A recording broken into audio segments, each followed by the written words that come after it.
Welcome to Afterthoughts, everybody. This is the podcast where we watch a movie and discuss our thoughts afterward. I am your host, Michael Dixon. With me is the normal crew. Ryan King, how's it going? It's going good. Gonna patch guys down. You don't have a wire, right? No wires. We're not recording this, are we? We recording this? You recording this? Ryan, I hate to break it to you, but this is a podcast. I don't know if you realize that, but we have been recording this every time that we've done it.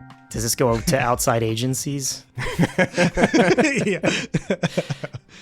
And also John Garcia. John, how's it going? It's going good. I'm feeling really good about myself right now. I'm ready to talk about police corruption. I paid the pad, you guys. I paid the pad before you got here. They fucking really gave it to me. My toilet just, man, that thing's a death trap. When Wow. a cop puts your face in it. Good to know. If you could tell by that Al Pacino impression, we are discussing 1973's Serpico, directed by Sidney Lumet and starring the great Al Pacino. All my life, I wanted to be a cop. It's like I can remember nothing else. Officer Serpico reporting for duty. Police officer, hold it! Let me give you yours now. I don't take money, that's the truth. Hello, Frank. Hey, Frank. Why the fuck stick my neck out? Already out, Frank. Not taking the money. I notified Commissioner Delaney about everything you told me. He wants you to stay right where you are. Let's face it, who can trust a cop who don't take money? I don't want to see anything happen to you. Where am I gonna go? I've done all I can do. Goodbye, Frank.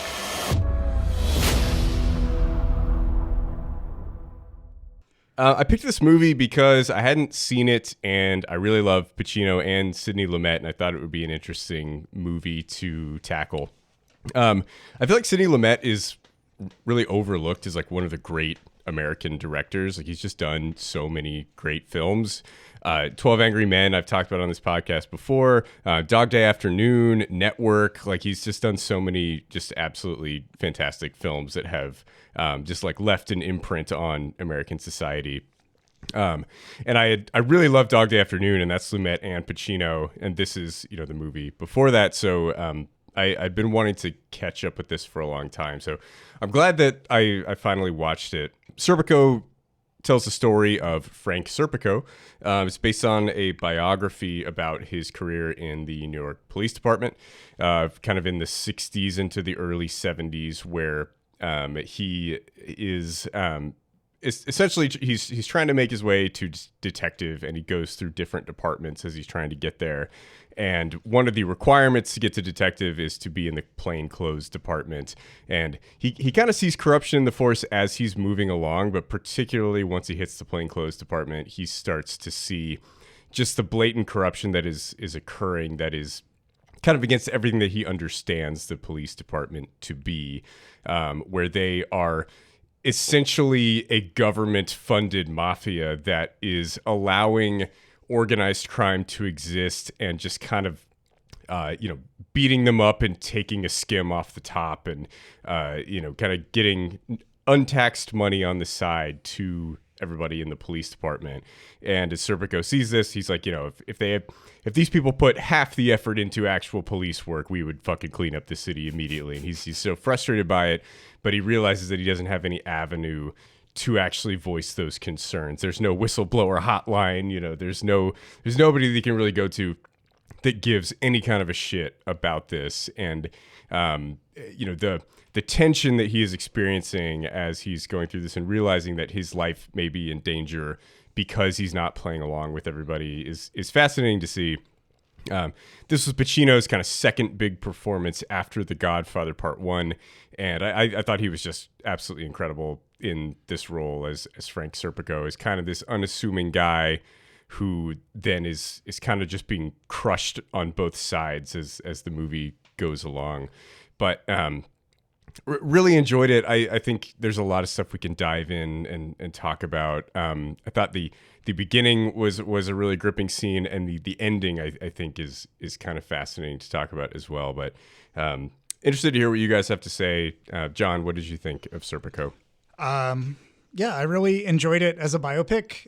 It's inspiring as an adaptation. I thought it was really well made. Not that I've read the book, but I can just the beats that it hits, the way that it tells the story. There's some stuff that's a little bit more, it feels ham-fisted, and I can't tell if that's because the police corruption was as blatant as it was at every possible level.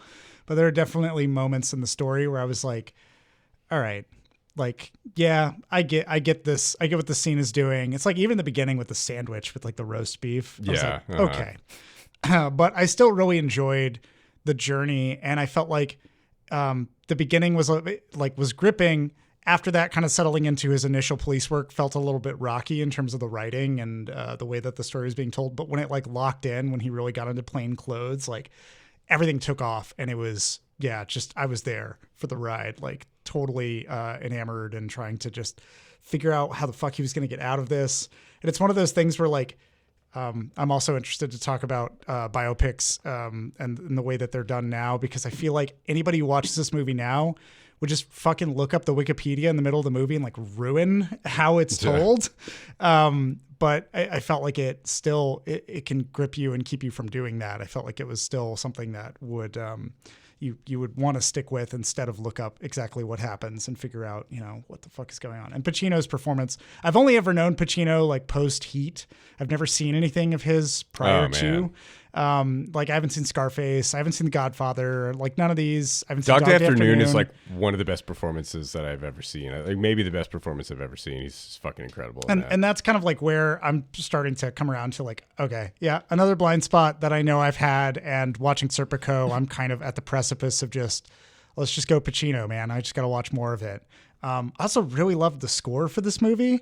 Just like, had this very sentimental, like schmaltzy nature to parts of it, where it felt like the score was innocent along with Serpico throughout this journey into corruption. And like even when it got tense, there were still elements that like remained of him coming up against these odds and this adversity.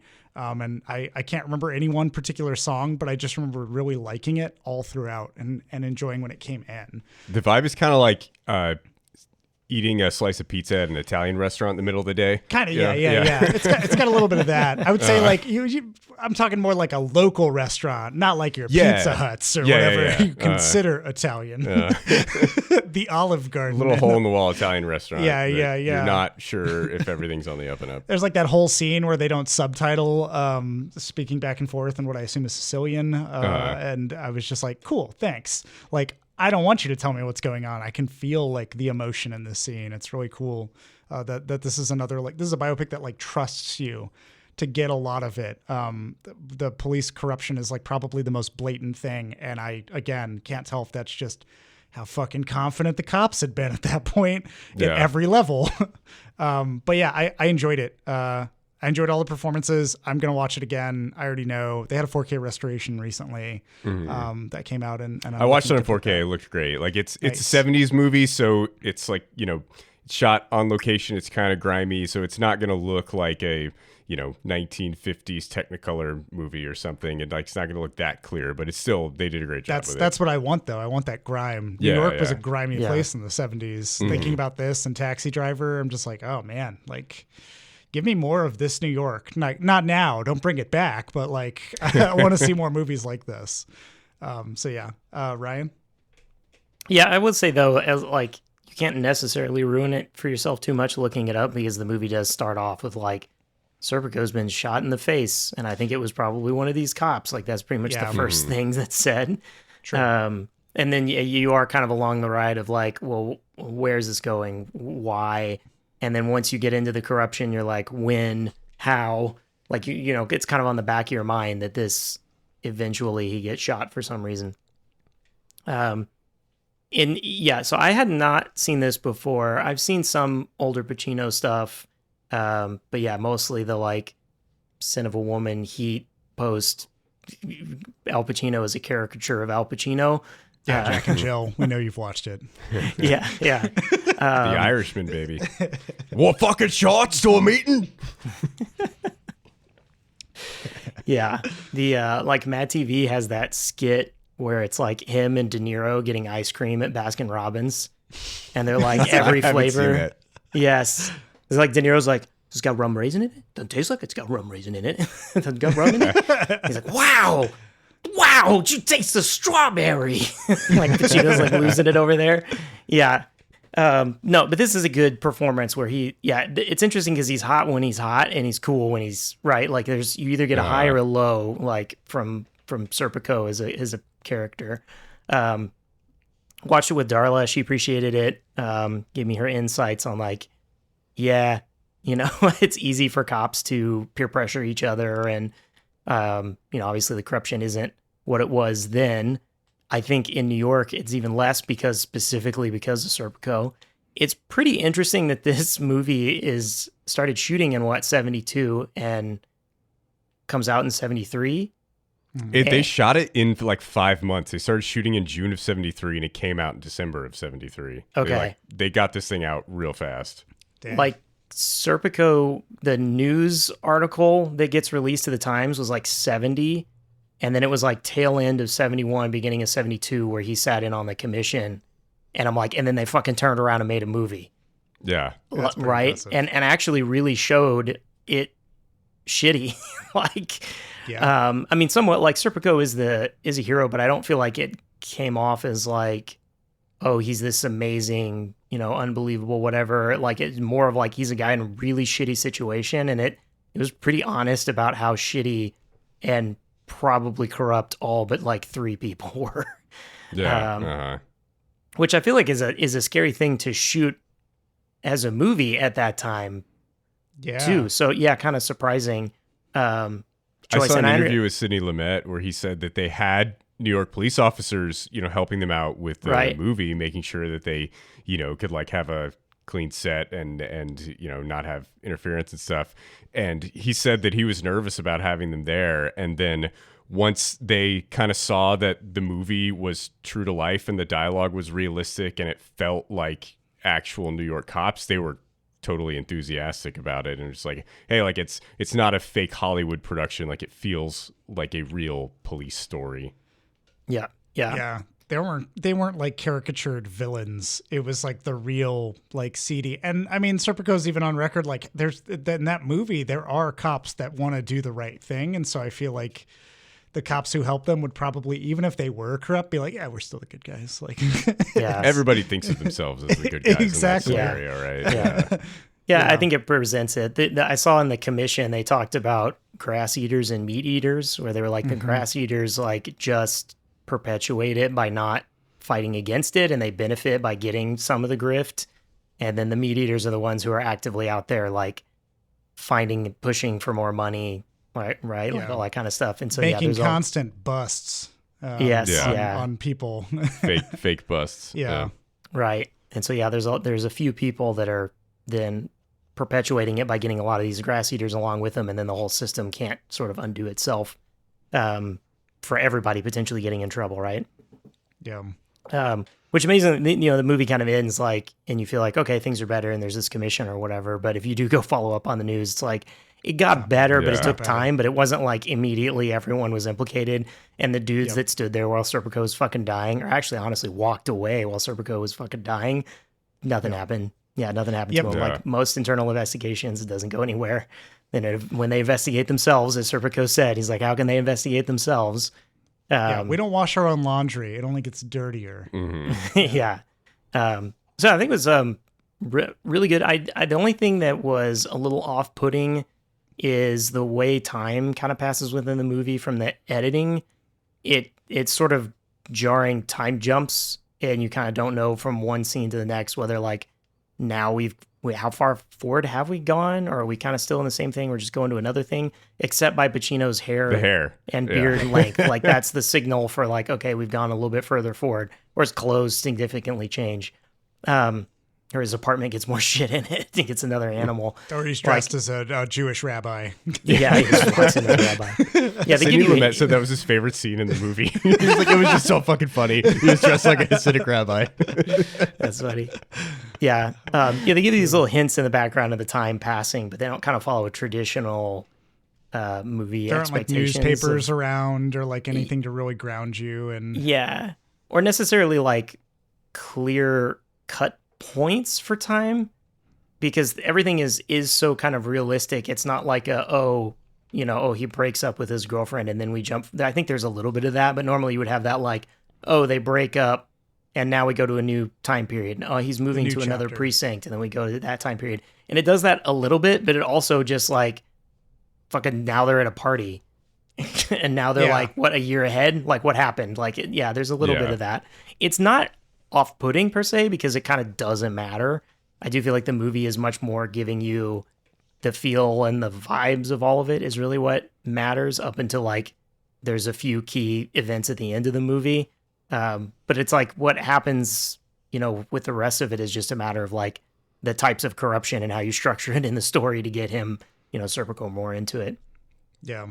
Yeah, there's so much luscious flowing Pacino hair in this movie. Like yes, I felt like his hair, his facial and head hair were just like their own character in the film. Just so much going on there. My Letterboxd review of this was just an Arrested Development quote about Oscar's hair because like all I could think of was there's this scene where Lucille's just looking at Oscar and she goes, "Oh God, that hair." Like that quote was just running through my mind while I was watching the movie. I had what was running through my mind was that this was accidentally a buddy cop film of Adam Goldberg and Ron Perlman. That was like all I could think about the moment that his like buddy came in and was like, "I know the politics and you know the streets." And I was like, wow, all right, we're doing this. That guy does kind of look like Ron Perlman. He does look like Ron Perlman. Exactly. That's funny.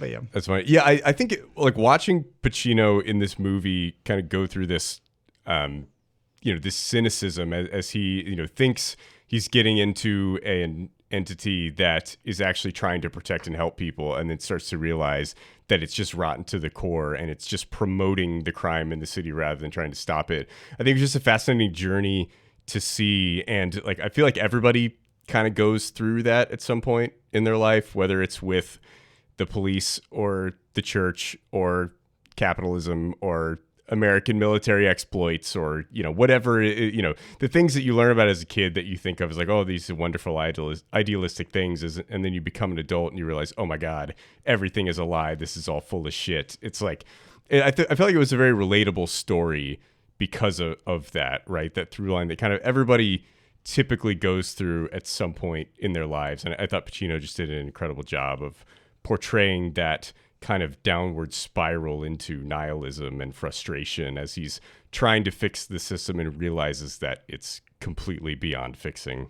Yeah, it was also like I found out was it behind the scenes, like that hair was basically worked backwards, like they shot everything in reverse. Yeah, so it was his real hair. So that they could clean him up as they went. And I am always fascinated when like films can shoot out of order like that, because it's like, if you have one hairstyle, you can do any scenes really in any order. But to me, I always think sequentially, and that's just because I've watched films more so than I've made them. And it's fascinating to think of an actor who has to like find the context of an earlier time in their life. And to find that like innocence and everything, have that different way that his body language sits, like when he's a newbie and he's just been kind of minted in the police department and they go for like sandwiches and he's completely ignorant of like, you take what you get because it's a bribe is kind of the first lesson he learns. Yeah. Because it's like, the guy's like, chicken sandwiches for everybody. And he's like, I want the roast beef. And the guy's like, the fuck? Like the look in his eyes, the betrayal of like, this fucking guy wants roast beef. Was just like such a funny, but also awkward and like, oh, there's like, you can feel the pressure in this. Yeah. To see Pacino play that out, knowing that he had to start from the bottom basically and work his way back up was kind of wild.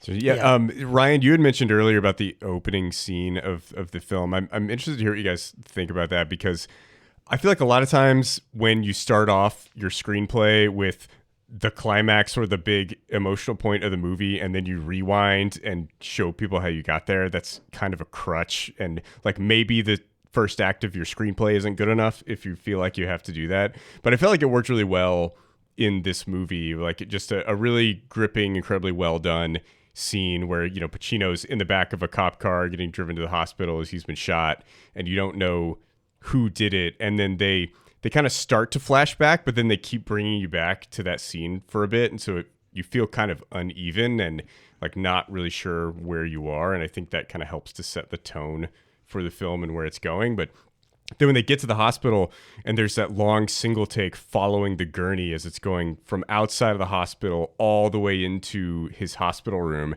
it reminded me of the famous shot in Goodfellas where they go through the back of the restaurant and wind all the way around.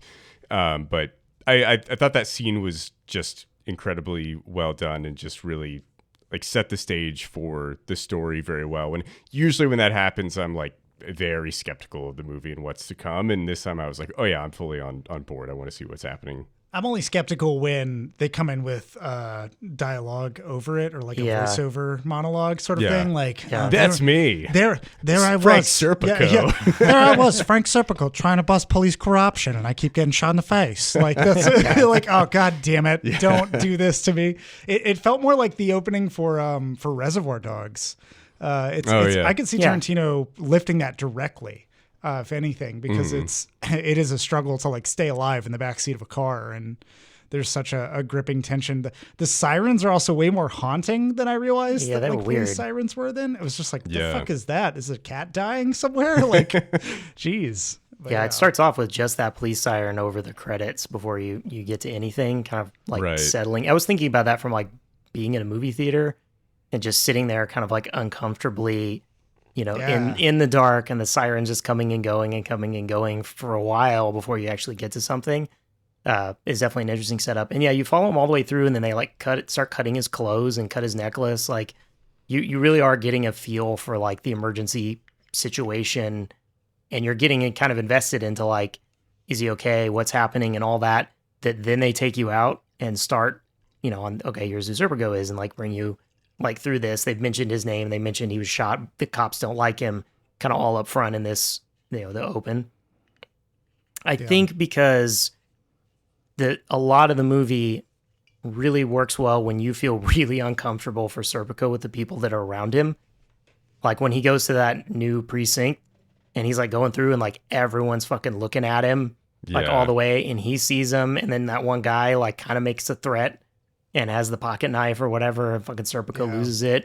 Like, you wonder every step along the way, like, what is going to happen to him? Like, and if you see him, turn down more and push for more improvements, and everyone keeps threatening him more and more, I think because in the back of your mind, you have that, well, I know he's going to get fucking shot. Yeah. Right? In the face. I know he's going to get shot in the face. And so you're sort of waiting for it, I think, the rest of the time. And as it gets more and more drawn out and protracted, and people get more and more pissed at him and more threatening, you do wonder, like, okay, when's it going to happen? When's it going to happen? Versus, they're just sort of like, and I also think a lot of times those hacky ones, it's like the middle of the movie, or maybe they come back to it just like one scene later to where it's stupid anyway. Like, why didn't we just like start and then get to that? Versus this really is kind of like, it's about the end of the movie, or it's like the end of the, main conflict afterwards. It's kind of just like so we see the main conflict and then we go back and build up to it. It's kind of an interesting way to do it. Yeah. There was like a whole thing too of I would say it's not even that, when I was talking earlier about how like, oh, somebody could go look this up on Wikipedia and they would kind of feel like it took the wind out of their sails for the movie. I think that like really it was, you get a lot of people calling. You get like the It's a Wonderful Life intro where everybody's like, my God, Serpico's been shot? Jesus, boy. I got to pray for him. And like everybody's kind of just like emotionally devastated, who has kind of been on his side. And it's all these characters you really don't know yet, which I feel like I want to go back and watch it to remember who those were, because I want to know if they were either genuine or if they were feigning it. Like if one person is the commissioner or one person is, the actual inspector who worked with him, that kind of stuff. And I feel like that sets you up to know, for sure. Of course, I know he gets shot, and when am I going to know it? And when am I going to guess it? But the other thing that kind of adds a twist to it is that it's different. The police are different than like the mafia in the way that they just let things happen because police work is already dangerous work. And so they just have to let you get in the way of danger, which is explained like later in the film. Yeah.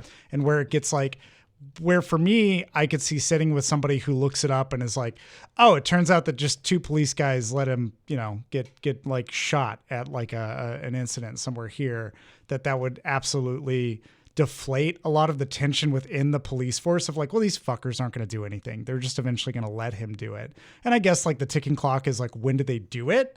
But it's also like, if you're not somebody who lived through that era, you've never been familiar with the American police force or the history of it, you have no idea what the police were capable of. And that's where I would see the tension being undercut of like that dude threatening him with a knife, somebody else being like, hey, Serpico, I don't want anything to happen to you, is like the closest they get to being the mafia. They never make him. He's never made. He doesn't get his police badge and walk in and be like, wow, I'm a detective. And then they fucking shoot him in the skull. Like, just like Pesci sorry, and Goodfellas. Pesci. Yeah, it's just like Pesci. But yeah, and so that's where a lot of my concern comes from for people being like, oh, I'm going to look this up because I feel like the ride is way more important and way more gripping and way more just like devastating when you do learn from that tension rather than undercut it. And it's basically like transferring somebody to the front lines, right? Like they sent him to the most dangerous division and the most dangerous like area in the city to like the South Brooklyn narcotics department, and then like send him the team that he's with basically just sends him in first at every bust that they're making. So they're like, we're just going to put him in front of enough bullets where like eventually he's not going to be a problem anymore. Yeah. Like honestly, I feel like it's kind of shocking given the amount of information that he had and the determination that he had to get it out into the public, that he wasn't just overtly murdered before that. And I think that speaks to how high the corruption went and how confident everyone was that no one would let anything happen to them, right? Because like the police chief is involved, the mayor is involved, right? Like everybody all the way up the chain is either making money off of this or would be incredibly embarrassed if this got out to the point where like they're never going to let it get out there. So we can just let Serpico run around and do what he wants, and like, yeah, we'll be an asshole to him and like put him in dangerous positions and not give him the promotion that he deserves. But like they don't actually, the fact that they don't feel the need to kill him, I think is very telling on just how corrupt everyone is and how confident they all are that all the way to the top, everybody is just like straight evil and just completely neglecting their jobs and their service to the public. It's just, it's a one against many situation where they just have so much faith in the numbers that they have of people that are complicit that like there's no way, and that was like the most heartbreaking aspect of watching the film for me was that, I think it did everything that it set out to do, which is it doesn't just, it doesn't glorify the man.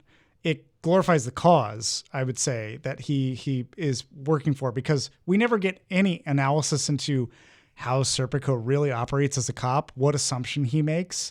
I'm not saying that man is perfect. Frank Serpico, I'm sure, has his own flaws and his own bias in how he makes decisions and assumptions on what's going on. He seems wonderfully petty, which I like at this point. But yeah, he seems like he's got his own personal issues. Yeah, and so there's these parts of it that the film does not take the time to explore, nor does it have to, because there are bigger fish to fry within it. Sure. But I also like that, to Ryan's point, it doesn't hold him up as, this is a man to admire for all of the aspects of who he is. Like, he has relationships that fall apart. He makes decisions and like he's very aggressive with the women that he dates.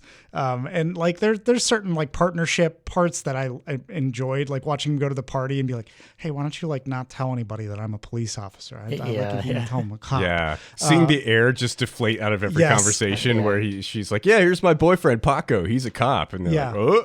Yeah. It was just like, does she even know like what she's doing? Yeah. That's pretty wild. But yeah, like there's those moments. Let me tell them on my own terms. This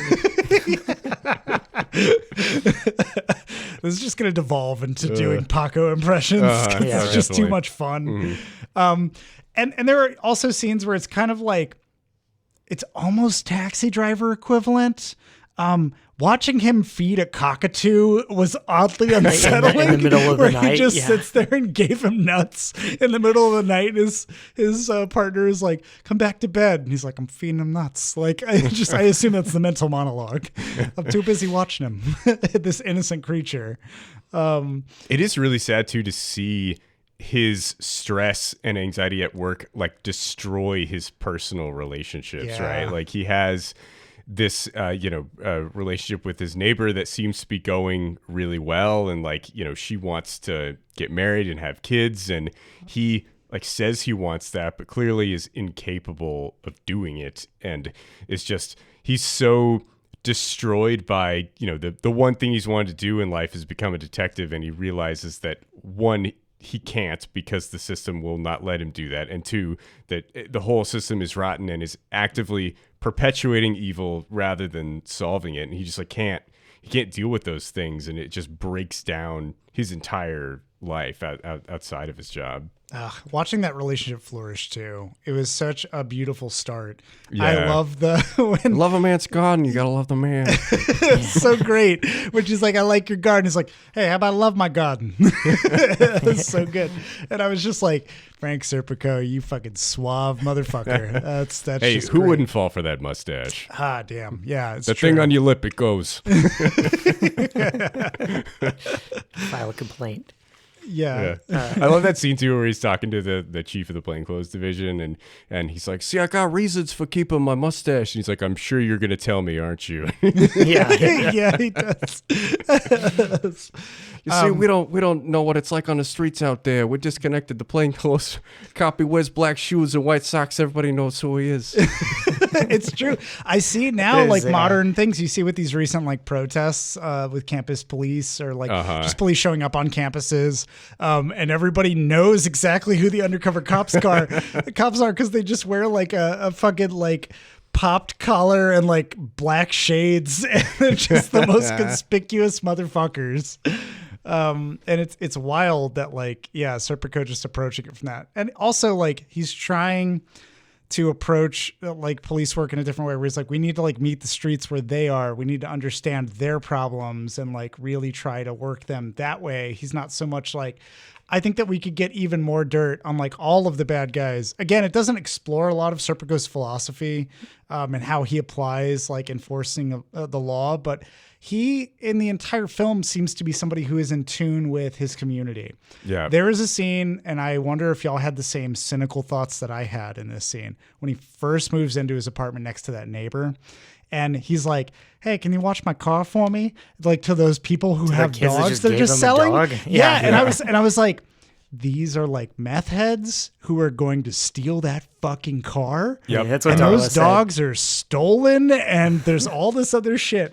And he's just like, "Yeah, I'll give you like $5 for the dog. Here you go." You want a dog? They're free. He's like, "No, I'll pay for it." Yeah, yeah. He's just like, "Yeah, pay for it." Yeah, he's a man who on his own terms meets the community where they're at. Yeah. And then like walks in with that dog, and then the next thing, he's completely furnished. There's no scene where he comes out and is like, "Oh, my fucking car. They took my car. It's gone." Like he just has a Right. motorcycle next. And I'm like, "Oh, he traded in the car for a motorcycle. Some other shit happened." Like, rock on, dude. You met the community where they were. That's pretty rad of you. But yeah, like I mused on my Letterboxd review of like, what was Hollywood's feeling about seeing Serpico put up next to Dirty Harry? Because Dirty Harry is all through the 70s. Oh, the other way. Yeah. Yeah, and like you have this, the spineless and soft bureaucratic police force that could do nothing, and they literally are powerless, and they do nothing for the community. And then Serpico is just the truth of, no, they're fucking government-funded mafia, and there's only one good cop in it, and it's not vigilantism that's going to get you saved. It's trying to like blow the whistle and go against it. And I was curious if y'all had any thoughts on that. Yeah, I think that it's interesting that through the middle of the movie, there was a point where I was like, does he do any police work? Do any of them do any police work? Because for a while, we just so concentrate on like next steps of the corruption and conversations about the corruption.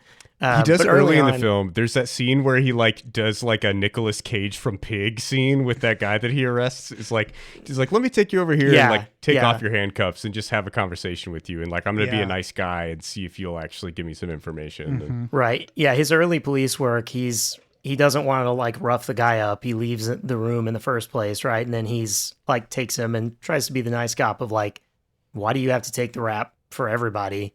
Like, you know, they're gonna put you away with everything. Get them, you know, get him to give him up. And seemingly he does, right? And he wants to take like collars that even weren't the best, and he's gonna get into some trouble for because he's like, because I did. Like he's honest about that. Yeah. And I would say even like he goes to fingerprint division for a little while and he's like checking all the fingerprints, and one of the other guys is like, just say no match, right? Yeah. Like it's not, the corruption isn't even just the like everybody's taking money. This corruption goes to like, it's like not even giving a fuck. Effort. On a lot of the cases, right? And we see that Serpico really does try early. And it is interesting though that like we see him shy away when the cop is beating up that first arrest, but later he fucking flips out on that gambler or drug dealer, I'm not sure which he is. If fucking like rips his jacket and his pockets off and fucking throws him in the thing and that's when he finds out down. He's been bribing the police department, right? That's when he gets mad because that's impacting his life and that's what he's upset about. But like he does eventually break of his anger. And there's so much there's foreshadowing in everything in this film and how they set it up. Like I talked about the chicken versus roast beef sandwich scene and how they talk about basically it's just very subtle, like, oh, we're taking bribes. It reminded me of that whole conversation of like, do you take pencils from your employer and that kind of stuff? Like, hey, you know, everything has a cost. Yeah, absolutely. Why not? They're pencils, damn it. They're not chicken sandwiches. I'm already being paid by this person. But yeah, like you just get so many of these scenes that line it up and him talking to that guy over coffee and being like, hey, why do you have to take the rap so that they can do whatever? It's the mirror reflected on, you know, Serpico. Like he is this like beacon of kind of like the true honesty trying to work its way through the police force, and talking to this guy. He's like, why exactly do you have to front for the rest of the mob? And that becomes, you know, something that within him, he just can't withstand. There was an interesting quote where Pacino, did actually ask Serpico himself, like, hey, why didn't you just take the money? Oh, I saw this. Yeah. Yeah. He was like, why didn't you take the money? To which the response that Frank gave him was, if I didn't, who would I be when I listen to a piece of music, which is just a fucking beautiful musing. Yeah. And I'm just like, yeah, like how do you sleep at night? How can you live with yourself if you were to be part of the system? Even if you get corrupt enough to think that you can change it and you're still just like, you know, I just take a little bit here and there just to keep appearances up. Like, what does that do to you? And so, yeah, just watching him fight that all the way through, fascinating, from coffee cup to whatever he is at the end, whatever he's doing at the end, his press conference and everything. Yeah. The eventually moving him into the narcotics division, there is a certain amount of like putting him in the line of danger, but they also make like way more on the grift than the other departments. And they mention that and they call him out. And so I also wonder how much there was this like, look, if we just keep putting money in front of him, eventually he's going to fucking take it. And then we don't have to worry about it anymore. Or if he does go, we can be like, well, he took some too, right? And to try to implicate everybody. Yeah. And so, yeah, I think there's that like constantly putting him, just like, why does he keep going with the bagman? Put him on a fucking job where he doesn't have to, like, right? That would be the other answer. Is just like put him in a corner where he doesn't interact with any of the grifting and just forget about him. Put him at a desk and leave him alone. But they actually put him more into the like threat of it to probably either kill him or tip him, like make him complicit. Like one or the other is going to happen. It is wild to me that the entire time I watched this and thought about it, I was like, why don't they just have some venue in which they're like, hey, look, we're going to partner you up with this guy. We're going to give you a detective. And that guy, we're going to instruct him like, hey, Serpico's a little weird. It's not so much you have to trust him. You just have to lead him around us in a way.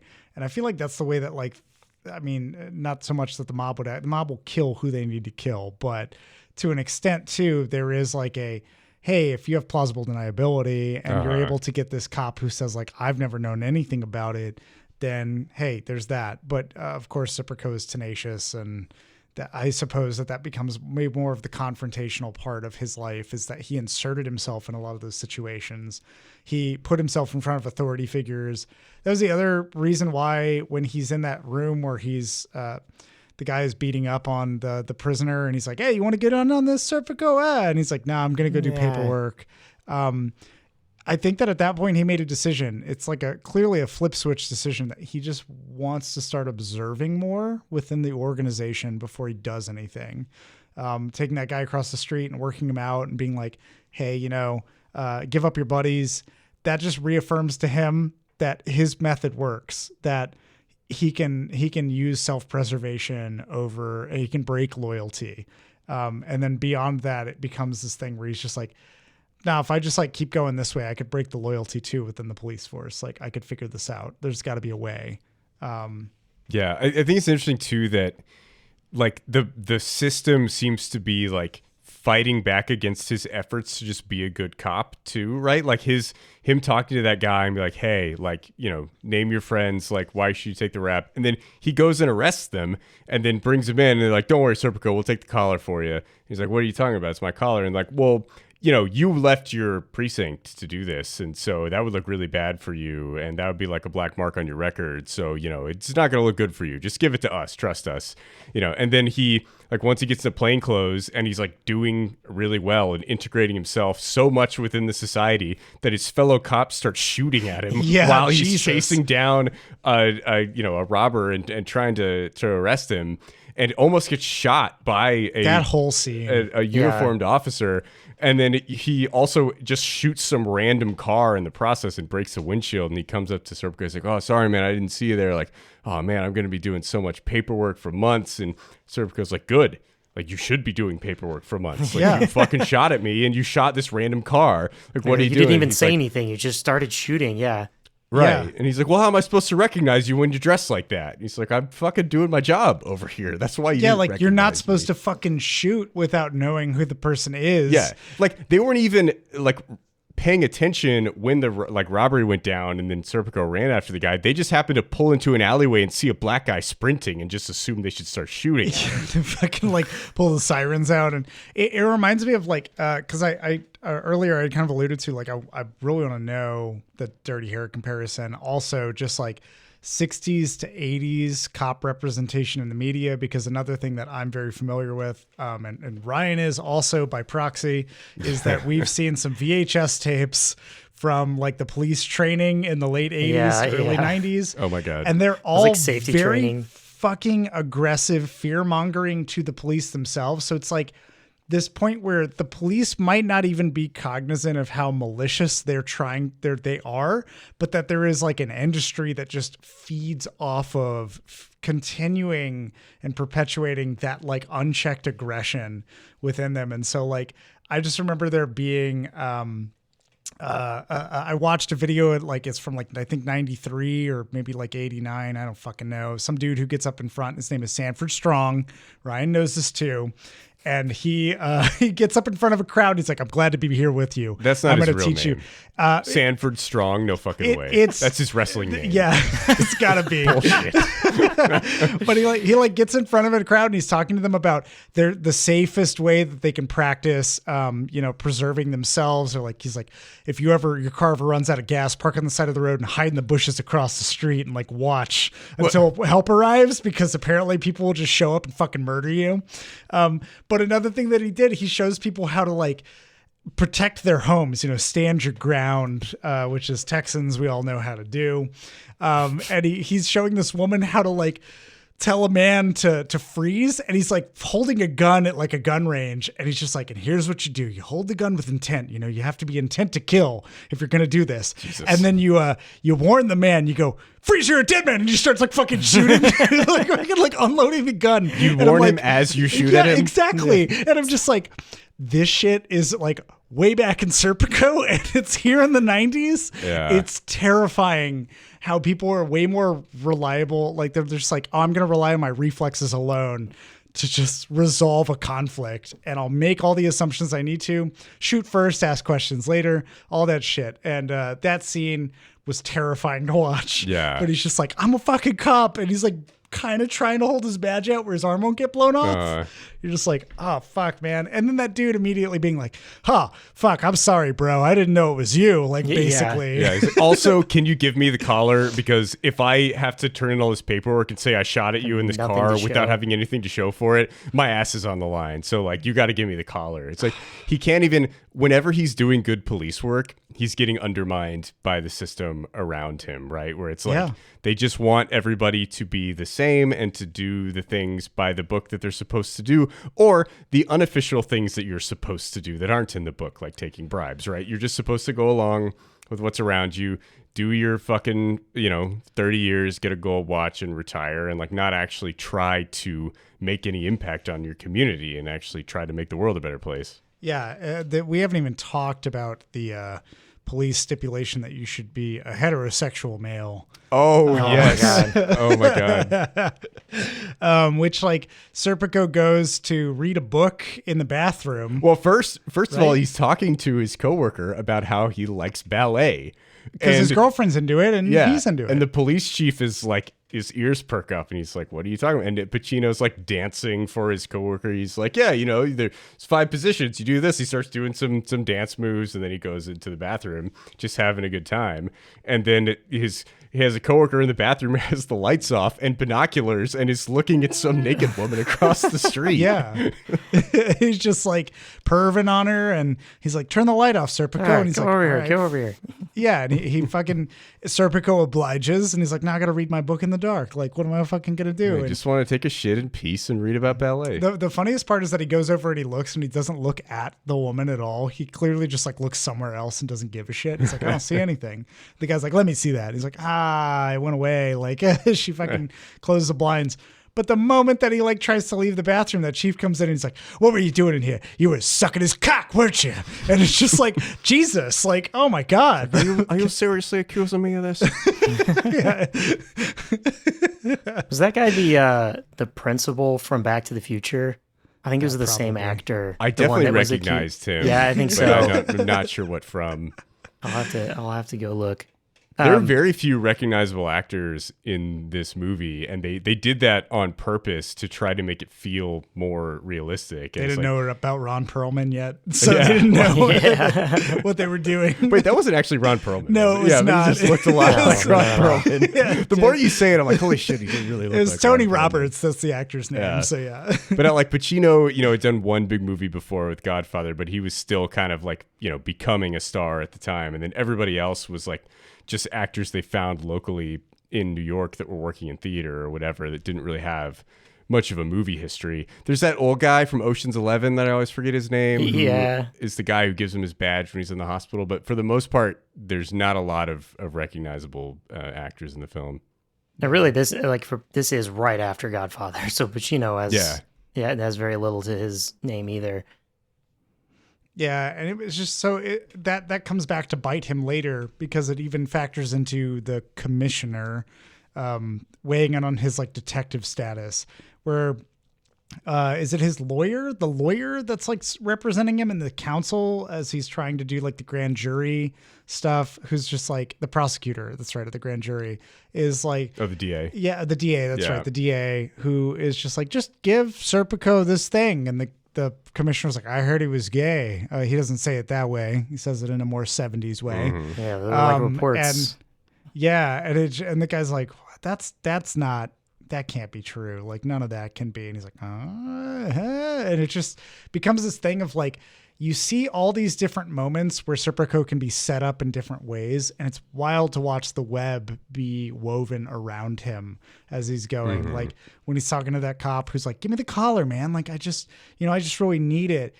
If he says no, in that moment, he recognizes that cop can go back to his cop buddy and be like, that Serpico guy's a prick. I can't believe he didn't give me the collar, this, and that. Like it just is a political nightmare. Yeah. And Serpico knows how to sort of play the game long enough, but he also, watching that naivety be chipped away into cynicism as he goes. He trusts like the different levels of authority, and each one of them continues to be like, we're going to undercut you. Even when they got to the grand jury, which it's like, I loved those scenes where Serpico's sitting in a chair in different outfits. He's got like a fucking apron on. He's like clearly been like cooking or some shit. In other scenes, he's in just like casual clothes. And everybody's like, fucking just Serpico, just fucking testify, man. Just like do it. Be part of this process. And at that moment, I was like, could they really, like, I don't even know who to believe anymore. I don't know what the fuck to believe. Because like, what if Serpico does like testify and then nothing happens and they talk him into it and then he does and it doesn't fucking do anything. Yeah. And he's like, why would I testify when you're only going after these random low-level cops that I have told you about that I've seen taking money? Like, I want you to go after the commissioner. I want you to go after the mayor. I want you to go after the captains, the chiefs, like all these people who are in on the shit and like are very well aware of what's going on and potentially profiting from it. And you're not going to fucking do that, so I don't want to participate. And then they finally tell him, no, we're going to do it. And then he goes to the grand jury and the DA refuses to ask him any questions about the higher-ups. And he like interrupts the DA and he's like, I want to answer that question. I want to answer that person. Yeah. I'd like to answer that question.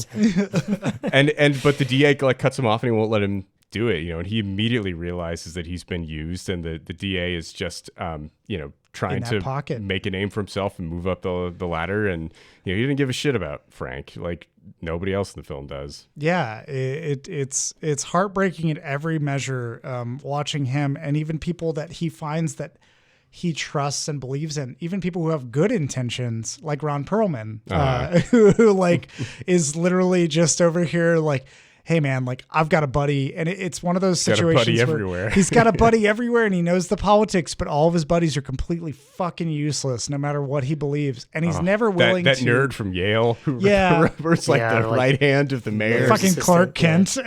Immediately when they show him on screen, I'm like, oh, that guy's fucking useless. There's no way he's going to help. Like, that guy's all fucking talk and no action. It's wild to watch that sequence unfold. He's like, I talked to the mayor. I'm really disappointed this isn't happening for you, but you know, it's election season and you just can't have this scandal get out and be a summer's going to be hot. There's going to be mayor. Riots. We need the police for the riots. Yeah, you can't get on the bad side of the cops. They'll revolt. They won't do their jobs. Just like, oh man, so infuriating. Where other biopics are all about, like I've said, like how inspiring the character is, or what they've contributed to capitalistic society, and how like innovative and fucking cutting edge they are. This movie just pumps you full of, the fuck is any of this do? Like, what good does any of these actions do? And somehow, just like the Iron Claw, ends in a very hopeful way, which also has a downer note, which is like Frank Serpico just fucking left the country to be somewhere else. Oh, interesting. See, I thought the ending was very nihilistic, and maybe that's because I have the hindsight of watching this movie in 2024 rather than watching it in 1973. But, you know, when he like, you know, it ends with him testifying before the commission saying like, you know, I hope that the force can change, and you know it needs to be the point where the dishonest cops are afraid of the honest cops rather than the other way around. We have to have an environment that, you know, allows for people to report these things and doesn't allow corruption to exist. And then it just hard cuts to him sitting on a curb with his dog out in front of a massive barge and says he moved to Switzerland. And it's like, you know, he tried to do everything right. He tried to do what he could, and it's like, sorry, he had to leave. Like, he basically was forced out of town exile because all of the cops hated him. He had to retire and like just ended up moving to a different country because he was so upset and couldn't like really function in that society anymore because he had ruffled too many feathers. Yeah, and I think that this taking place like right after the actual events, like this movie being in 1973, I think someone watching this would have the nihilistic feel, because there's no way that like the cops around you are all new cops who weren't in on all the shit before. Like, you know that they're still there. And you're probably walking out of the theater thinking differently about every cop that you see as you're leaving. Yeah. Well, I mean, that's, I think that is what I would believe is the more hopeful aspect of it, is that there is one, it's hopeful for the audience, I guess, not so much for the police force. Yeah. That you would see with clear eyes, because it forces you through, just like either Darren Aronofsky's The Wrestler or The Iron Claw would force you through the horrors of wrestling and like what dedication to something could mean for you. Which, Ryan, I'm sure you've watched The Iron Claw by now. You promised us you would. It's coming up. Anyways, this is one of those things where like, if you've watched Dirty Harry and you've watched a bunch of other films that like, you're like pro police force and you're pro, Blue Lives Matter and all of that. And then you watch Serpico. Bad Boys.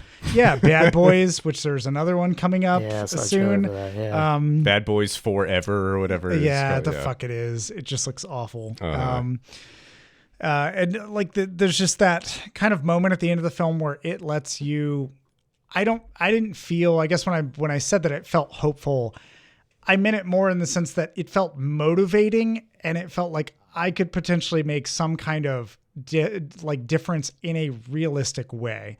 It didn't feel overly cynical in the amount of like cynical and nihilistic in what I could do. It was like, hey, if there is a system with corruption, you should still fight it. Like Serpico still holds that belief now. He's still like out there talking about police forces being corrupt. He's still showing up to lectures at universities where his old bosses are being lauded as these wonderful people. That is he's amazing. Just tearing them apart in front of the student audiences. That is the fucking best part of listening to Serpico talk now is that he's just like, yeah, I showed up to a fucking lecture that my boss was trying to do, the old boss from like the 70s. And I just fucking started asking questions and making him uncomfortable. And they were like, oh, the lecture's over. Like that whole shit. It's just great that he's out there fucking doing that. And I think that he's just one of those forces of like unyielding optimism, even in the face of like, yeah, this is all bullshit. And I hate a lot of the cynicism he has is mixed with this belief that he just has to do it. Like he has to keep doing it. How could you listen to music and be yourself? Like who would you be if you listened to it that way? And that's when the movie ended. I was just like, fuck yeah, dude. Like this is one of those great ones that I'll tuck away. When I watched Dirty Harry and we talked about it, I felt conflicted when it ended because the film is awesome. The message, not so much. Oh, absolutely. And it's just one of those things where like when I watch Serpico, I'm like, the film is awesome. The message is great. The story is fucking heartbreaking and soul crushing. But I want to get out there and do something. Like I really want to, I'm motivated now. I want to fucking be out there. I do think for a certain amount, like as a 2024 viewer, you can be like, after this, you'd be like, oh, that's why I can visit Times Square. And the scariest thing is around SpongeBob telling me I have to pay for pictures. Yeah, that's pretty fucking terrifying. It's scary, but it isn't 1970 Times Square scary. I think speaking of watching this as a modern viewer, I think it's interesting to view it through the 2024 lens, where like specifically post George Floyd, but obviously like even before that, Eric Garner and so many other people who have been unfairly massacred by police. Like we have a very cynical view of cops today. And I think it's, it's interesting to see this movie and think of it in light of what's going on now. And like, I remember it like in 2020, when the George Floyd murder happened and like, there was a murder of a guy in Austin named Mike Ramos by the police and a lot of these events that were creating protests in the streets and all these things. And, there was this discourse among the like media elite that like, oh, well, that's just some bad apples, or, there are a lot of good cops out there, but this is just the sign of, some bad ones that went too far. At the time I was like, fucking show me one of these guys who's actually standing up and saying, hey, this is wrong and we need to reform the police department, right? Yeah. I never saw, and maybe there were some out there that I just didn't see, but I never saw one of them during that summer of 2020. Never saw one police officer, take an interview, write an op-ed or anything that said like, hey, yeah, there are problems in the police force with how we treat minorities and poor people, and like we need to figure out how to solve that and get better. Like not one person. And I was like, I don't know, man, it seems like they all kind of fucking suck. Like there's just not a lot left here worth salvaging. And it's like with Serpico, he's the only guy who will try to report what's going on. And maybe they're like, I saw a quote at some point in the special features I was watching. I don't know if Serpico said it himself or somebody else involved, but the quote was like, it's like 5% of the police force is honest all the time, and Serpico said 5% is corrupt all the time, and Yep. 90% will just go either way depending on what the prevailing culture is in the department. And it feels like we're in a point now in the 2020s where it's just they're all so rotten, and maybe there is that 5% that are, you know, not giving in to the tactics that the others are performing and how they police their communities. But like, I'm not seeing any of them voice any concern with how their departments are being run and how their coworkers are behaving. And I understand if you put your neck out like that and say something in public, like, you're going to get transferred to a shitty job and put in harm's way and like maybe just outright murdered by your coworkers, right? It's a fucking dangerous thing to do. Yeah. But I was just waiting. I was like, just waiting for somebody. Like, there's one person in the whole fucking country that's a current police officer. Just please, like, somebody come out and say that, hey, maybe we should look inward and change some things. Like, maybe it's not the fault of these, like, Gen Zers getting mad in the streets. Maybe, like, we are part of the reason for that. It could be too. Like, I mean, there's so many points of pressure on that kind of police officer. I don't doubt that they exist. I have friends who are in the police that I still believe are good and trying to do the right thing. I hope so. I'm married to one.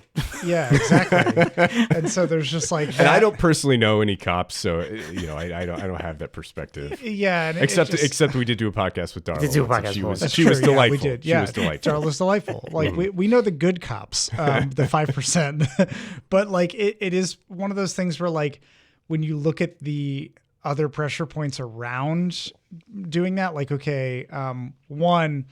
You can start to ask a lot of questions. If there was a modern day Serpico who was set up the exact same way, what are all the pitfalls that the American system would fail them in? It's like one, the whistleblower, like organization, like the way that we do watchdogs on the police, like how does that work? The police union. We also have things like the medical like system. Like if you are actually like going to receive care for intensive wounds if you're shot like Serpico was, what does that look like? What do the costs look like to you as a person? Yeah. How does that impact your actual livability and what you can do? Just watching in this film, at the end of it, having kind of be like, okay, you're never going to hear out of the left side of your ear. Or your left ear, and you're also going to have to walk with a limp for like this long, and this part of your body may never regain anything. You're just going to have a bullet in your head for the rest of your life. Yeah, and like Serpico's on record as saying that the cost of upholding your integrity and keeping your dignity in the face of corruption is worth more than anything, but the American system will tell you otherwise at all avenues. Yeah. That it's better to keep the paycheck, it's better to keep your health care and your health and be able to do everything you can in a society that doesn't provide everything that it should for people who are differently abled. And so it's like those support nets also that keep people from having the courage to step up. And it's a tough situation. It's tough to think about. One thing that I kind of questioned throughout this entire thing was like, and it's me being, again, pretty naive in like an early Serpico ways. Couldn't he take any of these corrupt cops out for like lunch every so often without taking bribes and that stuff and just like talk to them and ask them like, why do they fucking do it? Like, why exactly, other than like just the money, what do they get out of it? Like where they live lavish lives. He was in the lounge of one of their like living rooms and poured him a drink.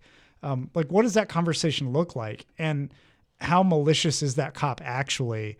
Beyond understanding that he sold himself a lie. Like, how does somebody win somebody over when they're sold that lie? Yeah. Mm-hmm. We see a few of those interactions where, like, not one of the corrupt ones, but we have the one officer who's talking about, like, look, I got kids, or I got a house. Yeah. Like, I can't go against the system, right? Like, I can't take these risks. And then the other guy who's like, it's just easier to just take it. Like, still do my job, whatever. It doesn't impact that. It's just easier to just take it and not have to deal with that part, right? But that is the system that's like continuing to be complicit in the system. And yeah, the idiom is bad apples spoil the bunch. So I'm still fascinated by the fact that it's the just media a few bad and apples, though. The media and the police union still doesn't make any sense. Yeah. Right. Like actually make it point out that they should be doing something about the whole thing.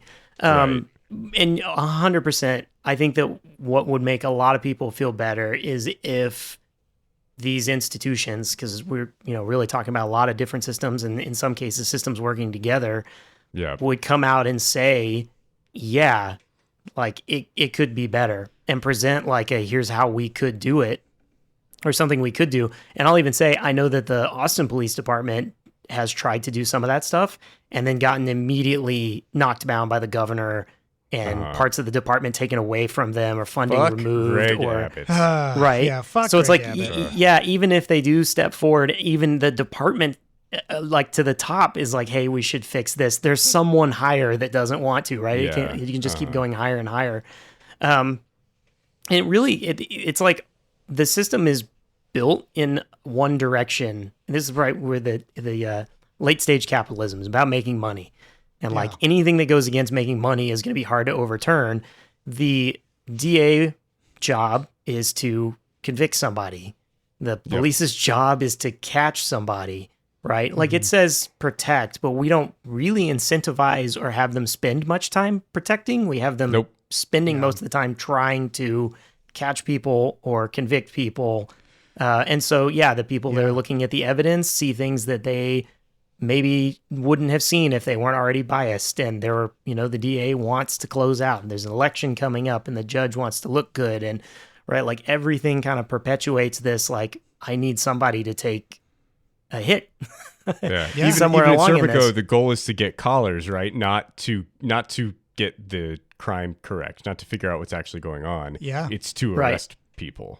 Yeah, it's just to arrest people, right? To get our numbers to look good, and to show people that we're doing something, because it's hard to prove that you're doing your job if, like, you have a police department who's never arrested anyone. It's like, well, are they catching the criminals? It's like, well, what if there are none? Well, it feels wrong, right? It looks wrong from a data When standpoint. you do things right, people won't be sure if you've done anything. at all Is the problem. Exactly. And that's that also comes down to like I know there was like an undercover maybe it was like a Vice documentary thing done recently where they tried to go and report to police officers like misbehavior, or if they wanted to file a report. I think they just asked, like, how would I file a report against somebody in the police department here?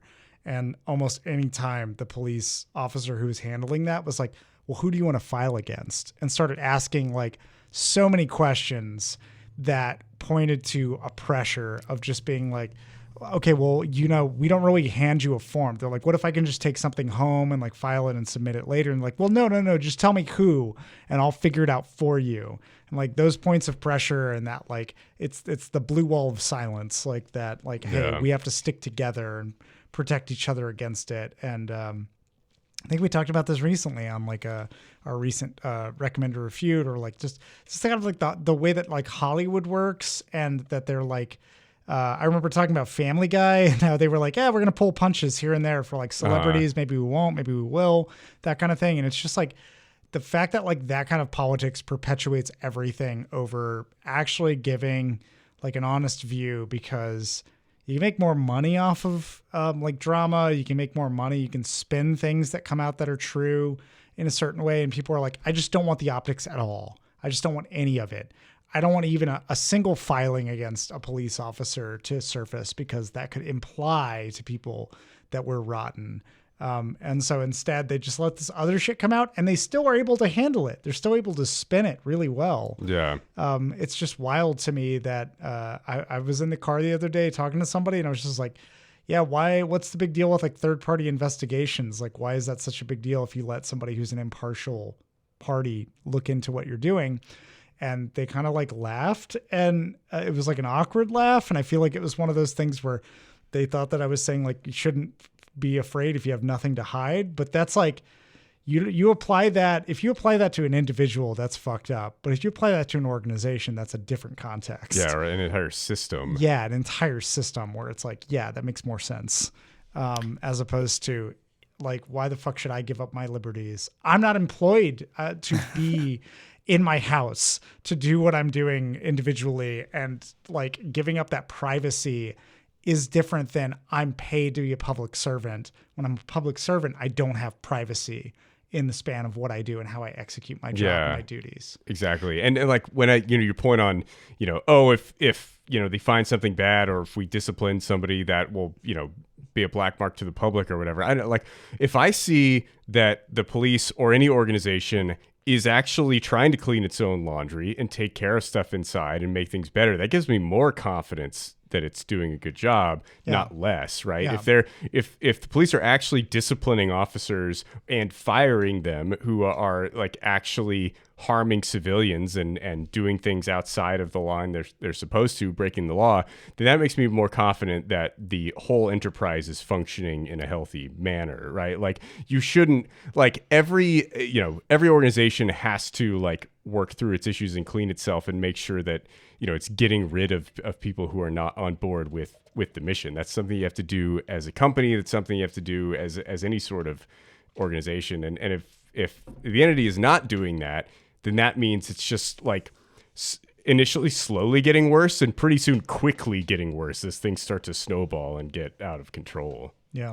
Yeah, it's a delicate line though too, because if you are cleaning up the house, then that means you hired poorly too, or you ran it poorly. So there can be both directions of like, oh, if you're getting rid of enough, then that means you've failed at the front door too. But like your hiring process can't be perfect, right? Like you have to that's where you're right. As a company, you always should be right. But even the companies like to hand wave, involuntary releases. But I don't agree with those policies either of like, oh yeah, we'll just like, we don't want to actually fire a low performer. So we're just going to like do a riff because we'll say that inflation is high or whatever. Put them in just Siberia. Like randomly fire 10% of the company and that'll take care of our problems. Like, no, you're throwing out the good with the bad and you don't want to actually take any responsibility or have any hard conversations with anybody. Yeah, it's all danced around. Well, we see the same thing with the medical boards, right? Where like there's doctors that have like essentially murdering people in some cases, or just outright doing things they know are horribly damaging to people just to try it. And the board doesn't want to look bad because then you're going to question going to a doctor. But I think the thing is, it is a tough conversation, but you can't shy away from it. And I think that understanding like, yes, the police officers do put themselves on the line a lot. It is a super dangerous job. They die for the smallest, stupidest things. There were officers the other day that just got shot at for no fucking reason, right? They open a trunk full of fentanyl and one of them fucking breathes something in and dies. Like it's a ridiculously dangerous position that they put themselves into. And I understand the fear of like, well, I don't want to look over my back to think, should I pull my gun? Should I chase this guy down? Like, right. I don't want to have to then think like, well, wait, should I? I want to lean towards action. And at the same time, like take it to an area that's not as controversial right now, like talking about the doctors. There are definitely doctors and the boards don't want their doctors to feel like they're having so much guidance that they can't do their job.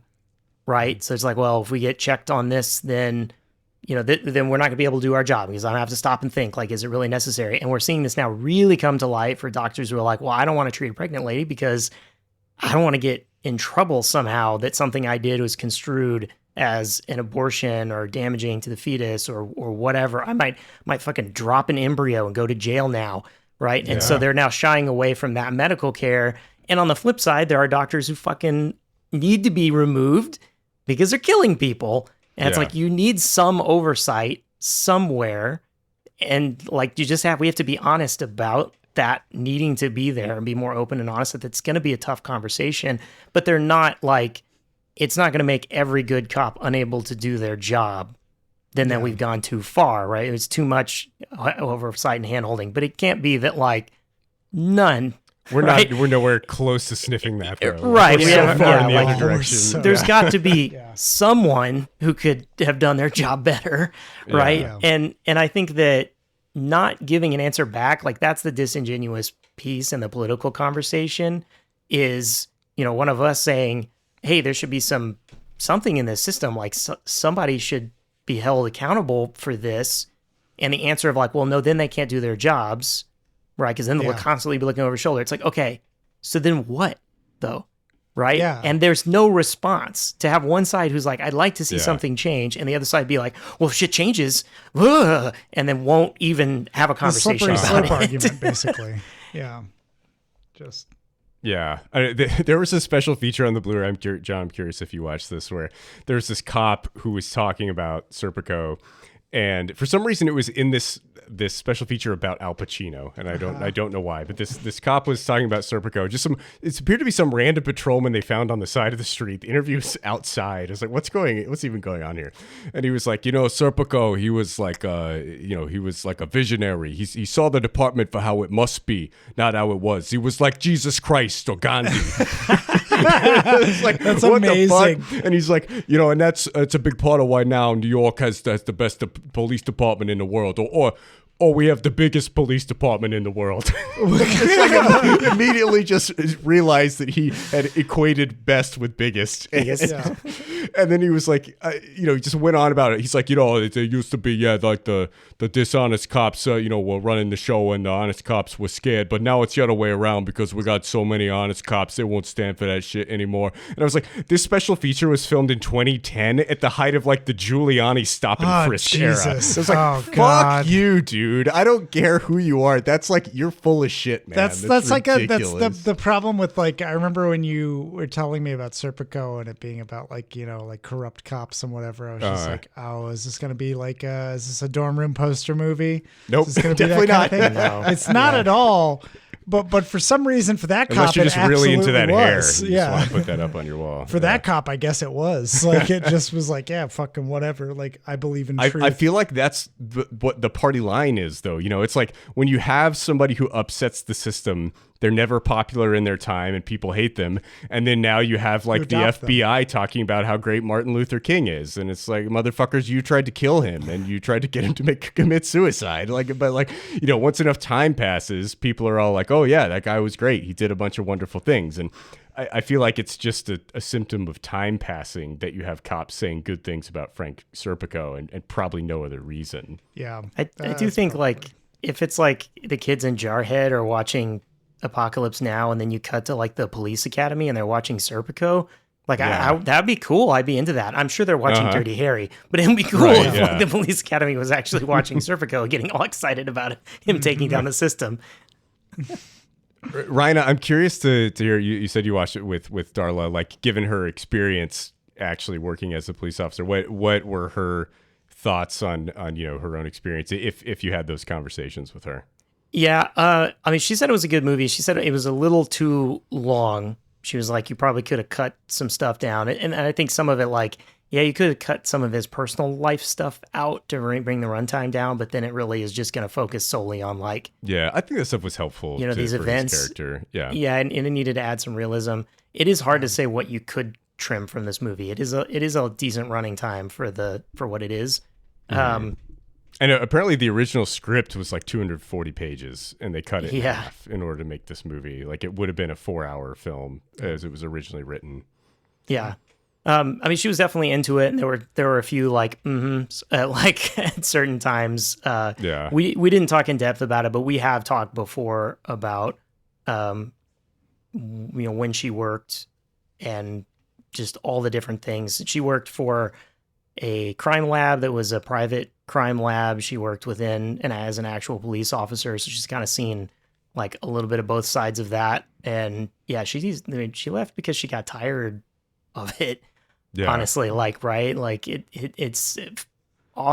does really disenfranchise you to the whole thing. I think I bet the longer you work in anything, and something like that really is a toll on you, and all the things it's like you don't get closure on. It's not like a movie, right?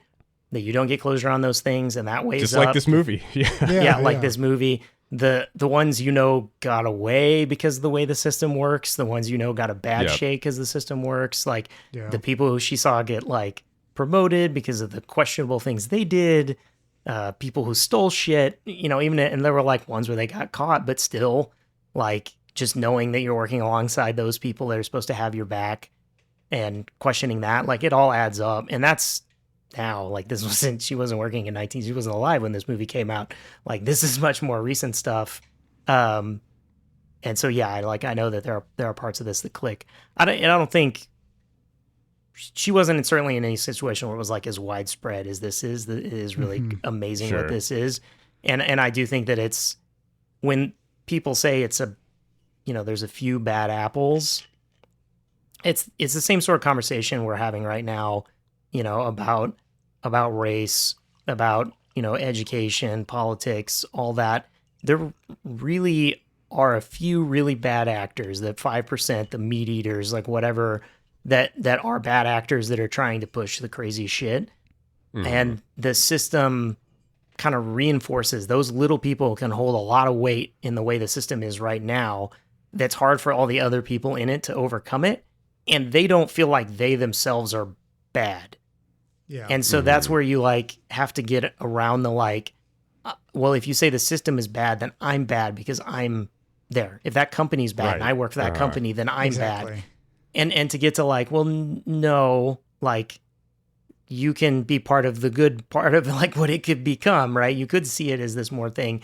And I think it's like people just kind of can't see past those systemic things to be like, yeah.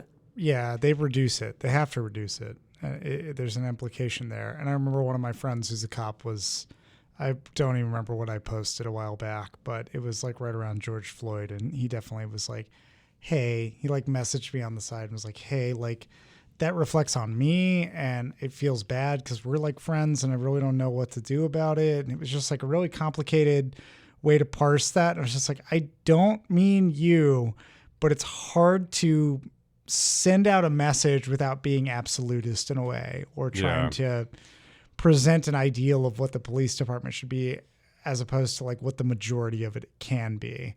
And so it just became this complicated mess of like, I don't even fucking know how to communicate this without offending like somebody who's in the police department. And that was like another friend of mine was like, my husband's a police officer and like, I think blue lives matter. And I was like, yeah, but like black lives matter too. Like, and here's this. And I explained it and she was like, yeah, I get that. But like this. And I was like, you really don't get it. If you say you get it and then you don't get it. Like, I don't know what the fuck we're talking about right now, but it just, yeah. I know this is a humanity problem and not just a cop problem, but like cops seem like the most sensitive motherfuckers in the world. It's like, why, like you criticize one and it's a stain on them all. It's like, you can't, why can't we just have conversations about how some of them do bad things or how like the system is constructed to set them up to fail, right? To not allow them to be able to do a good job. But if you try to raise any of these things, it's like you're some crazy socialist and sure. Yeah.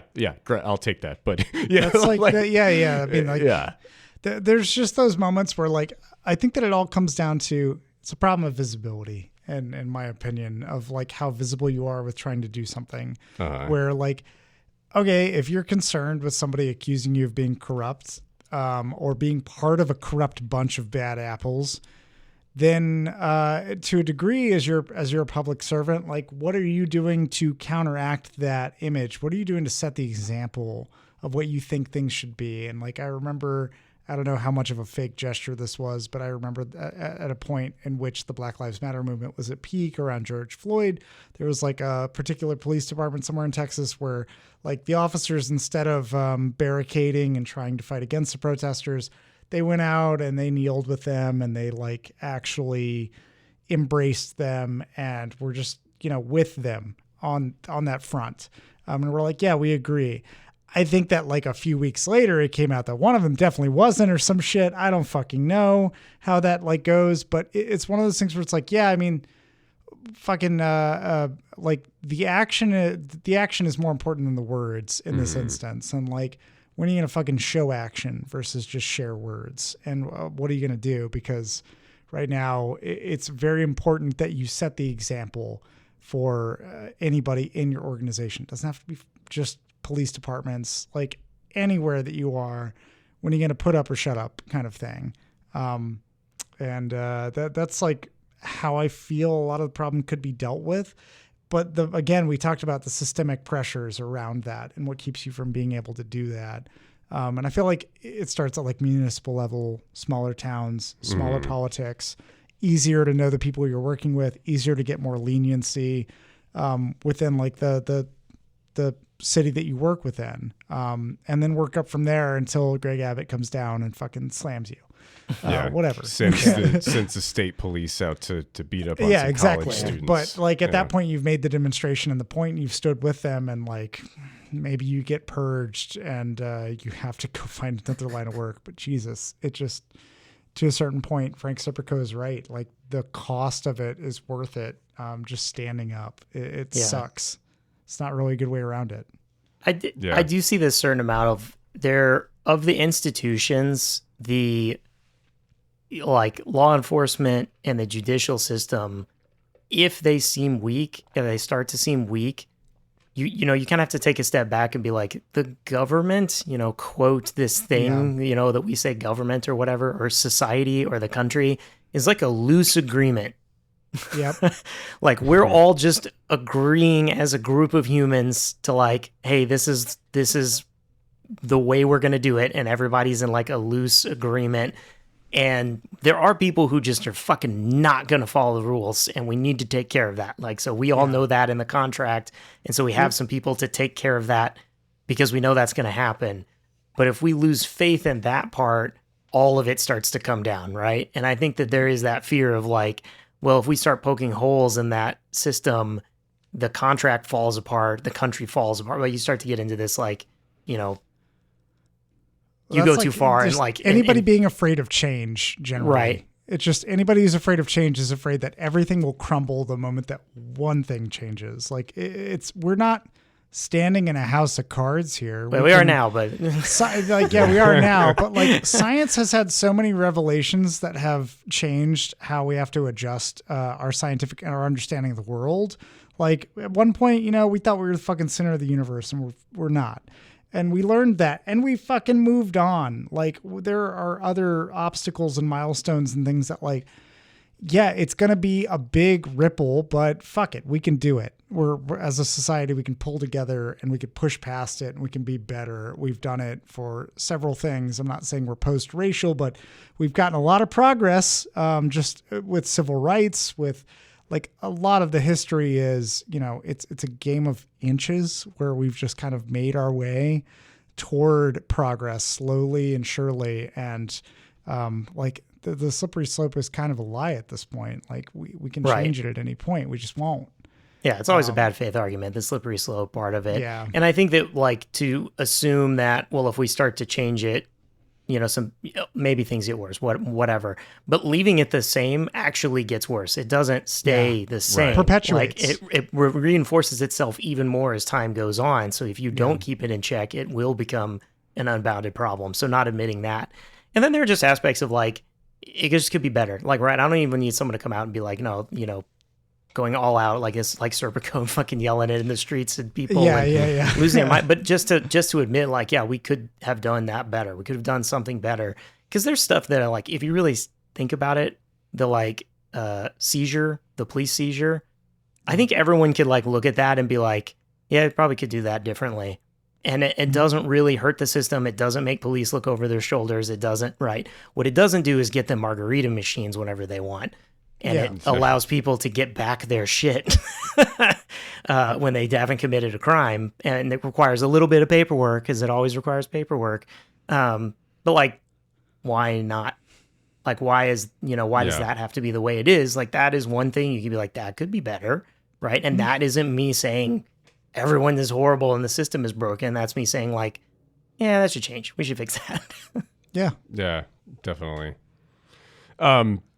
Before we wrap up, there's one scene that I really want to talk about that I thought was fucking hilarious when Serpico finally gets into plainclothes and he goes to that seminar about weed. Oh, yeah. There's all these joints sitting in this room, and this old guy, you're like, you know, before you go into plainclothes, you have to learn about marijuana. And like they pass around joints to everybody, and the guy's like, here is an example of a marijuana cigarette. The people on the street may refer to it as weed, reefer, sticks, roach, joints, and like just and the Serpico's like has this sly look on his face, and he lights up. They're all lighting up joints inside in a police department. It's just hilarious to me. And that's when he meets Ron Perlman sitting next to him. He leans over to me and goes, "This is pretty good shit." Yeah, exactly. I love that scene. Just fucking great. And then they hard cut to them like in a subway station, being like, "I'm so fucking hungry. Like, what can I do here?" Just trying to get ancient potato chip machines to actually vend. And that was just a great moment. And that was when I realized like, oh, cops are just like us. They get high too. Not a lot of work done that day. Yeah, not a lot. Except they learned a lot about how to identify weed on the streets. None of them knew That's how to right. do that before, but now they do. You ever seen that news report of the weed farm that caught fire and like the firefighters that went to fight it? No. And there's like one cop that's just like, I inhaled so much smoke. And then he's like, it's like a Seth Rogen laugh. It's great. Oh, man. Yeah, that's awesome. a great fucking scene. Any other thoughts on the movie before we wrap things?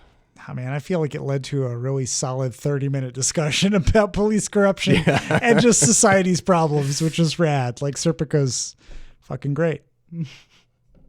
Awesome. Ryan, would you recommend this movie?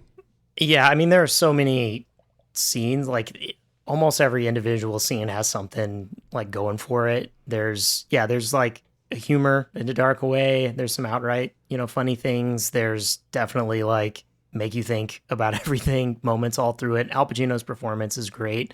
So good. Like I said, he's like understated when he needs to be, like loud when he needs to be.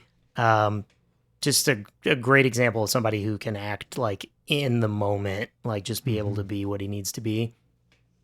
Yeah, and I think that like the lessons are still to be learned from this. Like there's still plenty to go on. So I absolutely recommend. I think that this holds up. There's a certain amount of like going back to older movies and this being 50 years old, like whether they hold up or not, I do think that this one, even like outside of the timeliness of it, I think as a film, it's compelling watch. Yeah. And so this is like, I think you can go back and you get a good snapshot of the 70s shot in the 70s. Right. And that it holds up today. Like this is also a really good, like look back on filmmaking and the time, like all in one go. Yeah.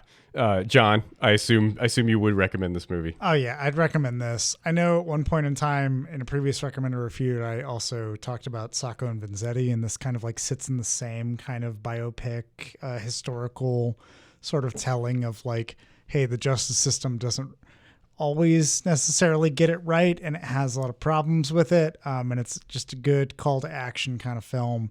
And again, like I haven't seen any Pacino before Heat, so this is my first time kind of seeing what he could do back then, and I'm super impressed and want to see the rest. So yeah, would recommend.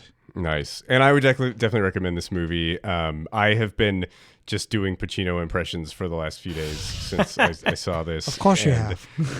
There's one line that I can't get out of my head when he's like early on as a patrolman and they get a call and he's like, hey, we're going to take that. And his partner's like, no, don't worry. It's in the other precinct. And he goes, but it's on the borderline. I'm going to take it.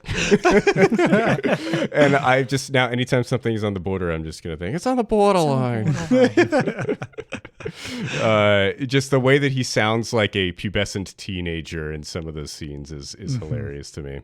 Yeah. But yeah, would highly recommend this movie. I think it's fucking great for all the reasons that we've discussed. I have been your host, Michael Dixon. With me, as always, Brian King. I don't have a thing. I was trying to think of it. Thank you. I was unprepared.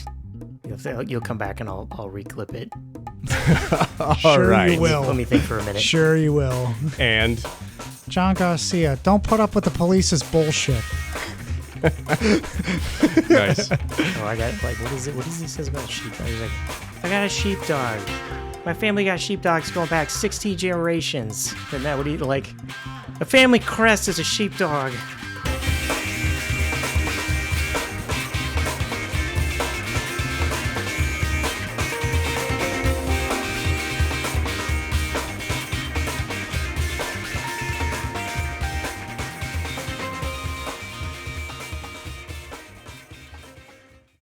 Hey there, movie buffs, TV toughs, and all listeners in between. John here from the Afterthoughts podcast. I just wanted to drop in at the end of this episode and say thanks for listening. If you've got afterthoughts of your own to share, hit us up. You can find us on Twitter, Facebook, and Instagram at The Afterpod, or jump into a conversation on our Discord server. You can find info for this and more at theafterpod.transistor.fm. Thanks again for listening, and we'll catch you on the next episode.